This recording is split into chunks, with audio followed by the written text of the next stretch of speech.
कोहिनूर एक हीरा जिसका नाम आजादी की जंग के समय सबसे ज्यादा सुना गया था और अब हम जिसके बारे में केवल किताबों में पढ़ते हैं। कोहिनूर का मतलब है रोशनी का पहाड़ और इस हीरे को इतना शाही नाम देने वाले थे नादिर शाह। जी हाँ, कोहिनूर हमेशा से इंग्लैंड की रॉयल फैमिली का हिस्सा नहीं था। बहुत समय तक कोहिनूर भारत की सल्तनत में रहा है और कहते हैं ना, जब कोई चीज बेहद खूबसूरत हो तो लोग उसे पाने के लिए जान की बाजी लगाने को भी तैयार हो जाते हैं। कोहिनूर भले ही दुनिया का सबसे शाही और सुंदर हीरा हो, लेकिन इस हीरे को रखने वाले को इतिहास में बहुत भारी कीमत चुकानी पड़ी है। हेलो दोस्तों, स्वागत है आपका ज्ञान का चिराग में, जहां इस वीडियो में हम बात करने वाले हैं कोहिनूर हीरे और उसके श्राप के बारे में। कोहिनूर की प्राप्ति आंध्र प्रदेश में स्थित गोलकुंडा की खादानों में हुई थी। ब्रिटिशर्स तक पहुंचने से पहले कोहिनूर ककातीय, खिलजी, मुगल्स, पर्शियंस, अफगान्स और सिखों के पास रहकर फिर ब्रिटिशर्स के पास गया है।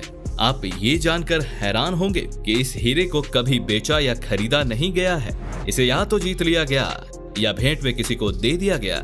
जैसे ककातीय डायनेस्टी के पास जब यह हीरा आया तभी उनकी ऐसी हार हुई कि सब तहस नहस हो गया।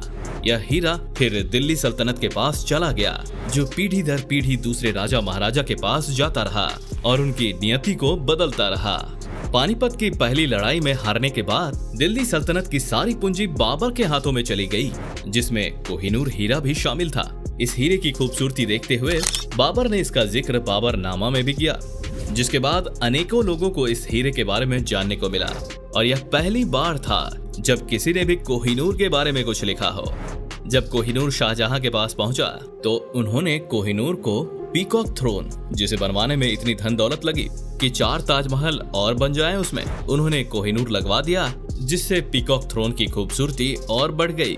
मुगल्स के रूल के समय बहुत सी चीजें ऐसी हुई और ऐसा भी कहा जाता था कि अपने राज को बरकरार रखने के लिए बहुत ही चालाकी से काम किया था। लेकिन कोहिनूर पर कब्जा किए हुए मुगलों का राज जब कमजोर होने लगा और इसी बात का फायदा उठाते हुए जब नादिर शाह ने दिल्ली पर हमला किया तो लाखों लोग मारे गए थे। मुगलों को हराकर फिर कोहिनूर नादिर शाह की संपत्ति में जुड़ गया।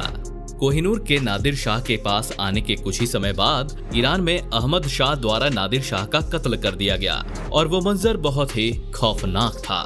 नादिर शाह की सारी संपत्ति हासिल करने के बाद अहमद शाह ने अफगानिस्तान में दुर्रानी सल्तनत का निर्माण किया। जब कुछ वक्त बाद दुर्रानी सल्तनत का दबदबा अफगानिस्तान में कमजोर पड़ने लगा, तब उस समय के दुर्रानी राजा शाह शुजा ने महाराजा रंजीत सिंह के यहाँ पनाह ली और तोहफे के तौर पर उन्होंने कोहिनूर महाराजा रंजीत सिंह को तोहफे में दिया, जिसके बाद 20 साल तक कोहिनूर महाराजा रंजीत सिंह के पास रहा, जिसे उन्होंने ओडिशा के एक मंदिर में दान करने की इच्छा जताई, लेकिन ऐसा हो नहीं पाया। महाराजा रंजीत सिंह के गुजरने के बाद पंजाब का बुरा समय शुरू हो गया। कोई भी राजा और उसकी सभा नहीं बची और अंत में सिर्फ दुलीप सिंह, महाराजा रंजीत सिंह के बेटे और उनकी मां ही बचे। लेकिन चिंता की बात यह थी कि दुलीप सिंह उस वक्त केवल 10 साल के थे और ब्रिटिश आर्मी अब पंजाब पर कब्जा करने के लिए तैयार थी और उन्हें कोहिनूर की भी भनक पड़ गई थी। दुलीप सिंह को गिरफ्त में लेने के बाद अंग्रेजों ने जब उनसे ट्रीटी ऑफ लाहौर पर दस्तखत करवाए, जिसमें लिखा था कि दुलीप सिंह की सारी संपत्ति अब अंग्रेजों की हो जाएगी, और इस दस्तावेज में कोहिनूर का भी साफ साफ जिक्र किया गया था। कोहिनूर फिर लोगों की नजरों से बचते बचाते इंग्लैंड भेजा गया, जहां इसे क्वीन विक्टोरिया को पूरी धूमधाम से सौंपा गया। लेकिन क्वीन विक्टोरिया को जब कोहिनूर की शेप पसंद नहीं आई तो इस नायाबी हीरे को फिर रानी की मर्जी के अनुसार बनाया गया। कोहिनूर जो आंध्र प्रदेश में मिलने पर 783 कैरेट का था, अब वो केवल 105 कैरेट का ही बच गया और इस हीरे का साइज भी बहुत कम कर दिया गया था। इतना कम कि इस हीरे को उनके ब्रॉच में अच्छे से सेट किया जा सके। जब इस हीरे के श्राप के बारे में क्वीन विक्टोरिया को बताया गया और दिखाया गया कि कैसे हीरे पर हक जमाने वाले लोगों का उनकी सल्तनत का इतिहास में बुरा हाल हो गया, तो ये सब सुनकर क्वीन विक्टोरिया ने कहा कि इस हीरे का असर केवल मर्दों और बच्चों पर होता है, औरतों पर नहीं।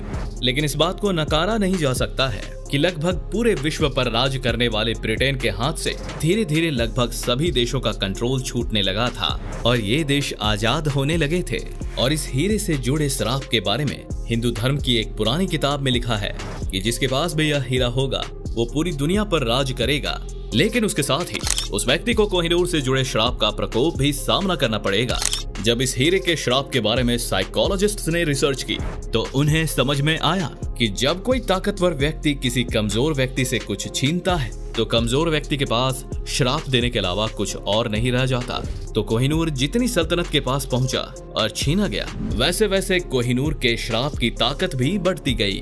तो दोस्तों, ये है सच कोहिनूर का, जो आज तक सबसे छुपा हुआ था। यदि आपको ये वीडियो पसंद आई हो तो लाइक, कमेंट और शेयर जरूर करें। मिलते हैं आपसे ऐसी ही अगली मजेदार वीडियो में। तब तक के लिए गुड बाय।